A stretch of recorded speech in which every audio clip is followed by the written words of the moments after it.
We have been deceived, told that desire alone is enough, that if we simply wish for something hard enough, the universe will bend to our will.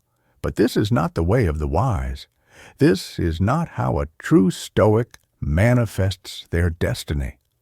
The truth is far darker, far more profound. It is not through restless longing, but through mastery of the self that we summon the life we seek. It is not through desperation, but through detachment that the world yields to our command. Relax, let go. Not in the careless sense of giving up, but in the profound way that only the strong can comprehend. The way that Marcus Aurelius wrote of in his Meditations, when he reminded himself that the obstacle is the way. The way Epictetus insisted that we do not control external events, only our response to them. The way Seneca warned that he who suffers before it is necessary suffers more than is necessary. We have been led to believe that tension, stress, and obsessive fixation are the forces that bring about success. That if we clench our fists tightly enough, if we grasp hard enough, the world will deliver what we demand. But the ancients knew better.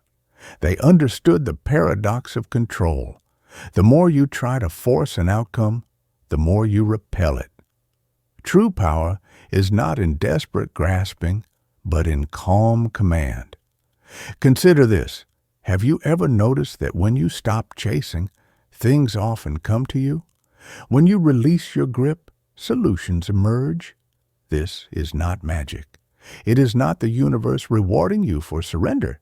It is the logical consequence of inner mastery. When we detach from desperate need, we make rational decisions. When we let go of fear, we act with wisdom instead of panic. This is the true nature of manifestation, the Stoic kind. Not through desperate hoping, but through disciplined presence. Imagine a river. A man who fights the current exhausts himself. He flails, panics, drowns. But the one who understands, who relaxes, who allows the river to carry him while steering with subtle movements, he arrives where he needs to be.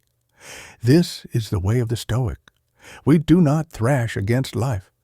We do not beg reality to change. We accept, we observe, we move with precision and purpose, and in doing so, we become unstoppable. Fear is the great enemy of manifestation, not because it repels what we want, but because it blinds us to the path.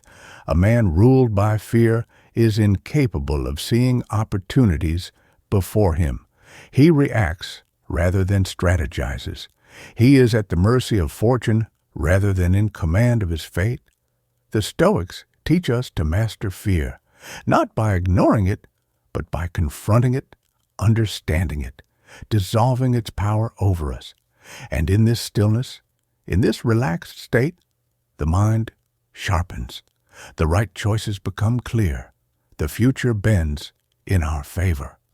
So we must ask ourselves, are we truly in control, or are we still prisoners of our own emotions? Are we grasping, desperate, enslaved by our desires, or have we stepped into the higher realm of understanding where detachment and discipline create an unshakable force within us? Relax, detach, and watch as the world bends, not to your wishes, but to your unshakable will.